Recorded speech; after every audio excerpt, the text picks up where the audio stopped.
অবিশ্বাস্য হলেও সত্যি, টিকটকার অপু ভাই ল্যাম্বরগিনি গাড়ি কিনেছে।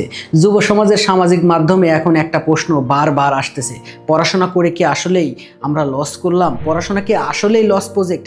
আসুন আমরা এই প্রশ্নের কারণ বিশ্লেষণ করি এবং এই প্রশ্নের উত্তর খুঁজতে থাকবো। আমাদের ভিডিওর সাথে থাকুন। সোশ্যাল মিডিয়ার অলিতে গলিতে শুরু হয়েছে অপু ভাই ল্যাম্বরগিনি কিনলো, টিকটক করে লাখ লাখ টাকা ইনকাম করতেছে। আর আমরা কি করলাম?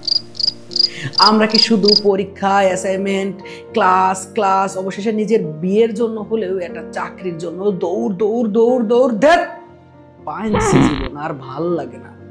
কিন্তু এক মিনিট, যে অপু ভাইয়ের ল্যাম্বরগিনি দেখে মুগ্ধ হচ্ছেন, যার সফলতা দেখে হিংসা হচ্ছে, আর সেই অপু ভাইয়ের ভিডিও এসে আপনাকে বলছে আমার মতো হতে চাও?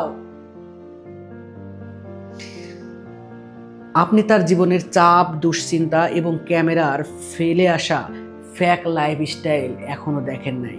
যখন তার প্রতিবেশী তাকে বলে এই নাপিত এদিকে আয়, হিংসাত্মক কিছু প্রতিবেশী যখন তাকে বলে হালায় চুল কাটটা কোটিপতি, মানতে পারবেন নিজের বেলায়?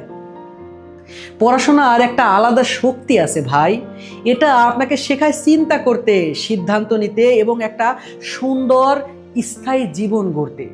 টাকা আর গ্ল্যামার এগুলা সুখ দেয়, কিন্তু দীর্ঘস্থায়ী শান্তি দেয় না। পড়াশোনা আপনাকে শেখাবে টাকার মূল্য বোঝাতে, পড়াশোনা আপনাকে টাকার দাস বানাবে না। আপনাকে বুঝতে হবে ভাই, সফলতা মূলত বড় গাড়ি বা বড় বাড়ি নয়, এটি একটা স্টেবল জীবন ব্যবস্থা যেখানে সুখ, শান্তি এবং মানসিকভাবে স্বস্তিতে থাকা যায়। পড়াশোনা কেবলমাত্র একটা ডিগ্রি না, এটা এক প্রকার শক্তি যা আপনার জীবনে সঠিকভাবে এগিয়ে নিয়ে যাবে। তাই ভাবুন আপনার ভবিষ্যৎ কিভাবে আরো সুন্দর করা যায়।